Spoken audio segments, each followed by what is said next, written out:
Hey everyone, this is Paula again, and I just wanted to kind of record.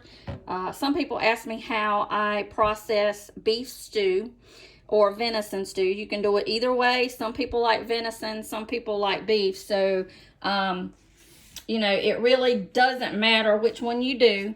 As you can tell here, I have prepped my jars. I've washed and cleaned them. Got my lids and my seals ready to put them on. This is a raw pack method. I do not cook anything. I place my carrots, potatoes, onions, stew meat, and you can see I had a little bit of onions left over, so I just put them on the top, and I filled with my seasoning. You do not have to put seasoning in this. You can wait until you actually open it up and use it, okay? You do not have to put seasoning. I do put a teaspoon, sometimes not even a teaspoon of salt with mine as well. And that's because I don't like a lot of salt. So, you don't have to put salt. You can wait and season your beef stew when you get ready to use it. Okay, I'm going to fill these jars with a little bit of room temperature water. My jars are room temperature. Everything was pretty much cold or raw packed, so you can kind of fill it up with room temperature or cold water. Just make sure that when you place it in the pressure canner that you will actually start it from cold water and bring it all up to the same temperature at one time, because you do not want shock to hit these jars or they will crack. But that's basically how I do it, and I'm going to fill these up and then I'll come back and I'll show you what I do. All right, guys, I have actually filled my jars with water. It is just regular distilled water. Some people use tap water, and you can do that. It doesn't really matter, whatever your preference is. I just prefer to do that sometimes. So I have placed my jars. I have took this, what they call as a debubbler, but you can use a bamboo score. It doesn't matter. Just something to go down into the sides of the jar to basically take the bubbles out. And I have done that. And I have, as you see, I have filled all of my jars up to that first rim. The very first rim is what I have filled them up to right there, right here. Okay, so now I am going to clean my jars, and what I do with that, I dip it in a little bit of vinegar, okay, and excuse me, I take and go around each jar with a little bit of vinegar on a napkin and clean my jars, clean the rims, okay. That's all I do. All right, I clean every one of my rims really good with just a napkin and some vinegar. And I find some people use just warm water, but I have found that using vinegar, I normally do not have any. When I use vinegar clean my rims, I do not have any that does not seal. So that's why I like using vinegar, because of that. So I'm going to put my seals and lids on, and hold on for just a second.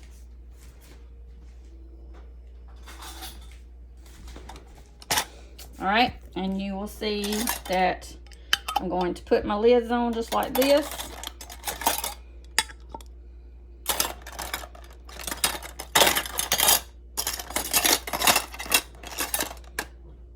I have washed my lids and kept them in some warm water. You don't really have to do this anymore, actually. They say you don't, but I still like to place mine in a little bit of warm water while I'm waiting. But I just put them on there, just like this. And then I just place my lids on. And you just want them fingertip tight. You don't want them over tighted, because you don't want your lids or your the lids on the jars to buckle, or the seals to buckle. So just make sure that you just fingertip tighten them and just do it like this. I'm doing this with one hand, sorry guys. Okay, so now I'm going to wipe these off, and I have basically created my beef stew. Now when you go to use these, you will add your beef stew mixture with it. Some people make their own beef stew seasoning and use it. Some people just leave it like this and put tomatoes in it. You know, when we were coming up, we didn't have beef stew mix, so what we did was Mama would just put some seasonings together and make beef stew like that. We made it. Mama seasoned and made her own beef stew mixture with some seasonings that we had, salt and pepper, maybe some garlic powder, onion powder, and she even threw in a little bit of ketchup and made it together and threw it in and made her beef stew back in the day. So, but now you do have beef stew mix that you can get, and when you put these in your pot to cook, when you take them off of the shelf, okay, because this will be shelf stable for however long you want to, you know. Technically for us it does not last very long because Joel loves beef and venison stew. So and that's why I prep and put up so much, because it's just easier for me to prep it this way, because most of the time after it is finished canning in the canner, that meat is already cooked.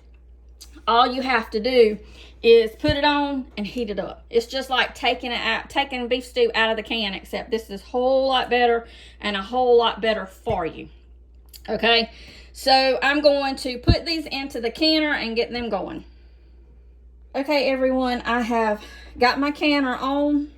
I have filled it to the line, the very first line in the canner. Usually that's about 2 quarts. Just look at your canner and check. I have placed it. I'm turning my temperature on high. Okay, oops, right there. Temperature's on high, and I am going to, sorry about that, but I'm doing this one-handed, y'all. I am putting my canner on. I'm using the V, so it goes in like that, and then I take a big twist, and that canner is sealed. Okay, that is my stem is down, and this is open. This is where I will put the weight when it comes up to pressure. Okay, so this is, always check your pressure canner manual and guide. Go by what they say, but I'll be doing this at 10 pounds of pressure, and this will be done for 90 minutes because it has meat in it. You always can, for us in our area, you can meat for 90 minutes. So I will be starting that now. So we will wait till it comes up to pressure, and then that's how we'll start canning.